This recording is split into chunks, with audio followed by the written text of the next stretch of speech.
This is Jeff with Mainsail News TV. We're back again in Key West, and this time we're going to check out the schooners in town.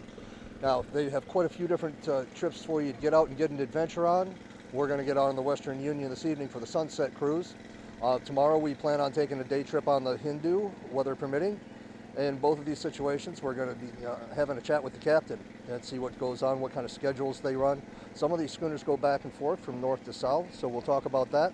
And we'll also be asking some of the local crews of what kind of skill set and what kind of mindset you might want to have if you're deciding on spending a couple of years going around on some of these schooners. It makes a great summer job. It makes a great adventure job to have for a couple of years and can work into a nice career for you.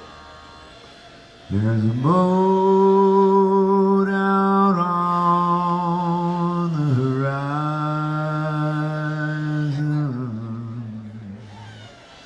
it's filling its sails with the wind. So we end up starting off on the Hindu for our Wednesday night trip. Then we'll get back onto the Western Union for the day trip tomorrow. It looks like we may even be lined up to do the Adirondack for tomorrow's sunset. So we've got quite a bit of sailing to do on tallships.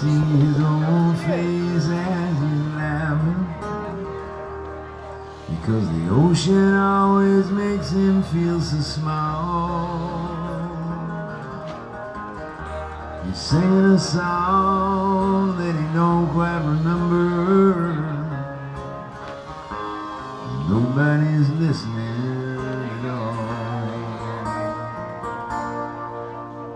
He says, I'd rather be sailing to nowhere than do anything else on the land. Don't ask me to stay with you, darling. There's so much that you won't understand. I'd rather be chasing the wind.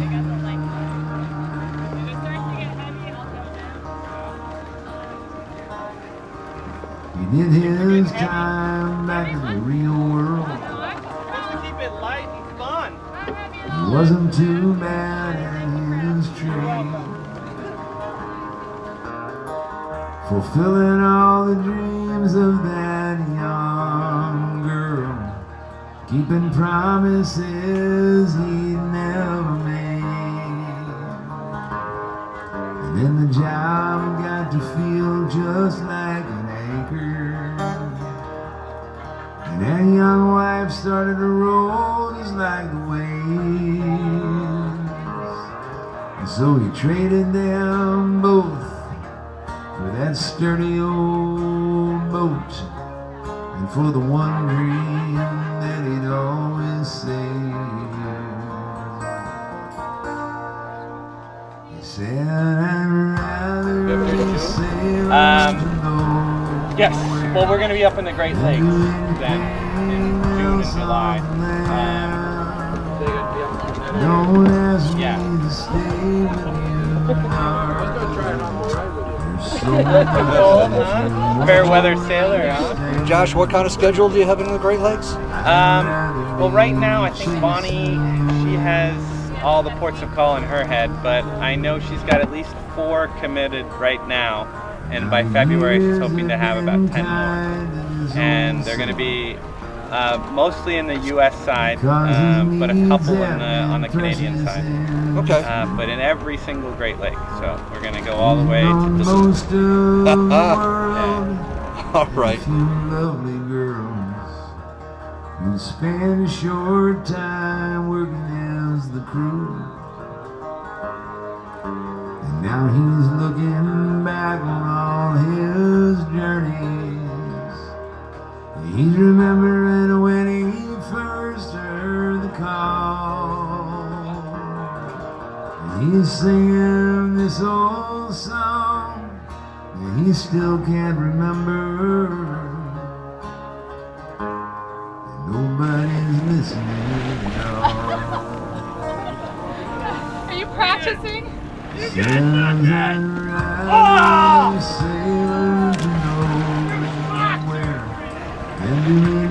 I spit in your general direction. 1, 2, Fire low! There's so much that you Hey, fancy seeing you guys out here. I'd rather be chasing the wind. I'd rather be chasing the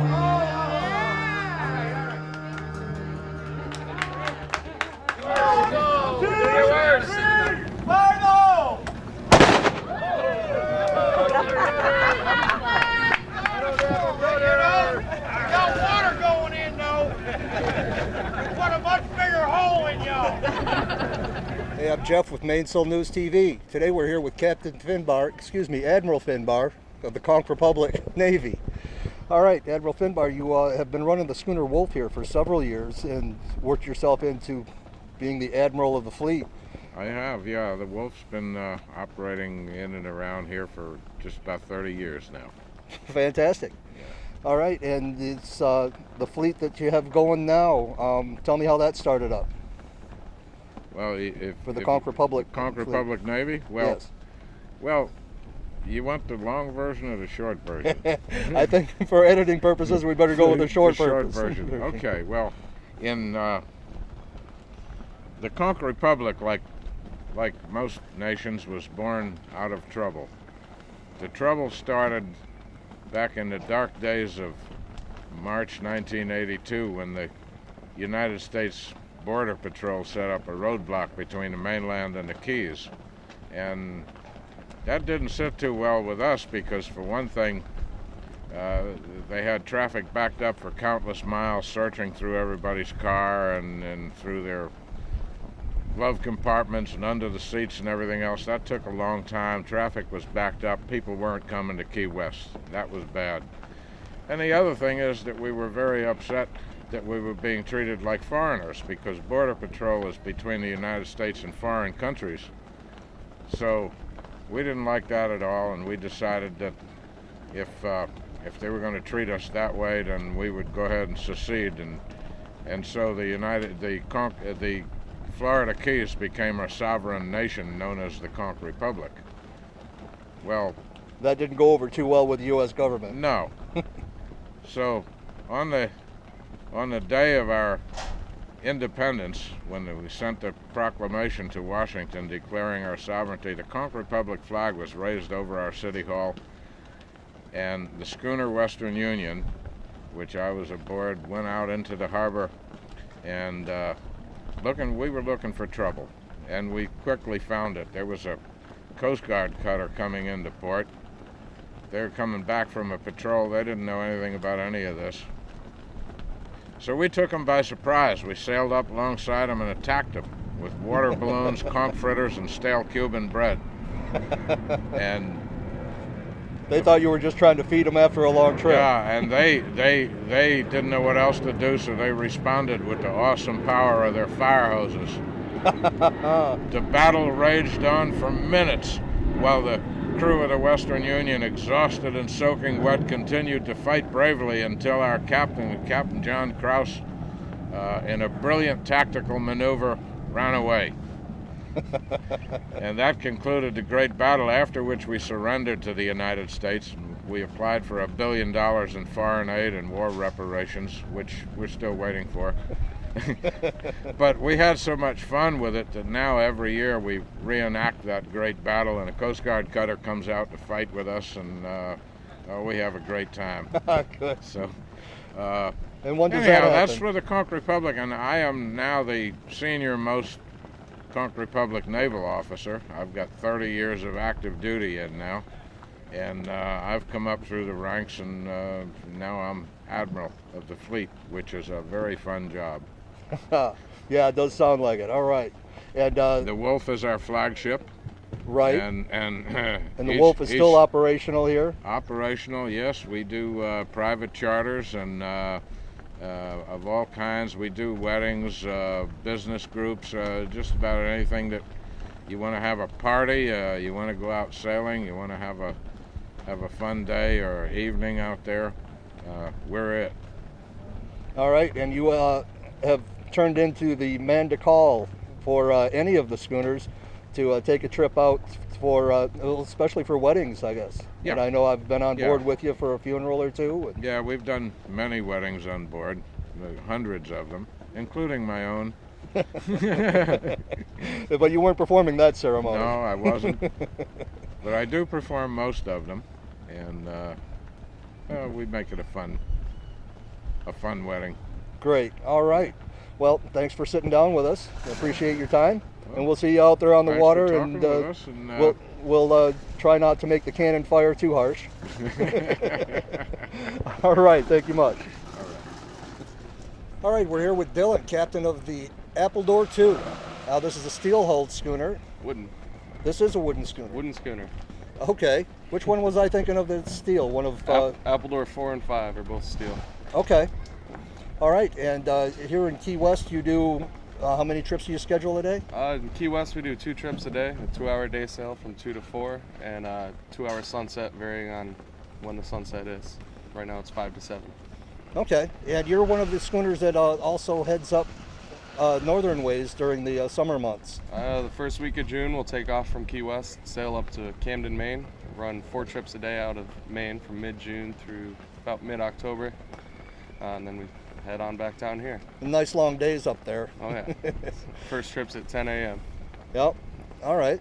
Do you take just a regular crew when you make the trip? Do you take on others that want to join on for the adventure? When we go offshore, we take only crew, but we add on to our crew. We'll take 8 deckhands, a cook, and a captain. Okay. Does that usually leave room for somebody that you may know or may not know to give you a sailing resume and come along for the ride for a part of the trip? Sometimes, usually they'll be crew. Oh, okay. They'll come on if they want to do it for the ride. They're working and standing watches, but it's always open to new people. Okay. How long have you been on board this boat? On and off for about 7 years. Captain for about the last 2.5, 3 years. On and off. Relief captain with my brother. This year I'm full time. Okay, and yeah, we remember your brother from a previous video when we were up in Booth Bay Harbor. Yep, he moved on to the yachtier boats, the faster racing ones. Yep, not as much cannon fire, but he's having fun. Yep. All right, and let's see, we got a good bit of wind going out there today. We'll be out there for a 2 o'clock sail. And what kind of adventure do you expect to get out of it? Well, I did put a single reef in the main, but that's mostly because I have fresh varnish on my cap rail. Don't want to be burying that today. But it's good wind. We should be... Come back in a couple days and we'll bury that rail. Oh yeah, for sure. But there should be a couple other schooners out there, so we should do some racing. Should be fun. Sounds like fun. All right, we'll be taking shots aboard and we'll enjoy it. All right. Thanks much. Sometime after Florida. All right, it's a beautiful state. We're up there in Camden in the summers. We are a Coast Guard inspected vessel, so I'm going to go over some of the mandatory safety equipment that the Coast Guard requires us to have for you. Starting at the helm there on either side of the wheel, you've got 2 man overboard throw rings. Should anybody find somebody in the water today that doesn't look like they want to be there, go ahead and point them out to us and then start pointing at them so that the captain can find his way to them. Once we get to them, we're going to get them a life ring, we'll get them aboard, and then we'll all continue to point at them. And right here at the helm today, we got Captain Dylan Salzman, folks. He's a hero. He brings everybody home alive. So far, no, we're good. He's got plenty of years experience. Yep. Else on the land. Don't ask me to stay with you, darling. There's so much that you won't understand. I'd rather be chasing the wind.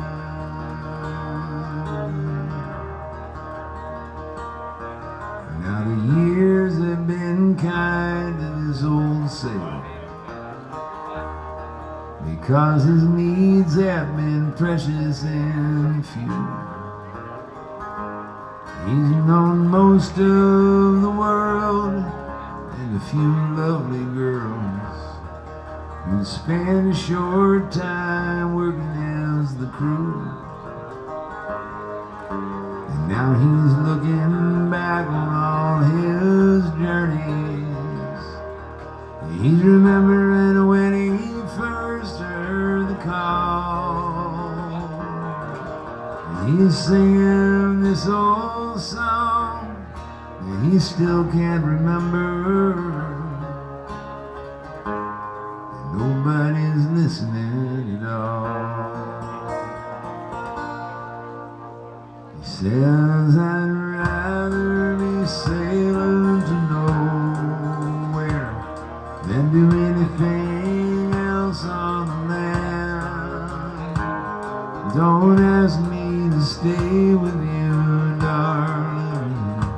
There's so much that you won't understand. I'd rather be chasing the wind. I'd rather be chasing the wind.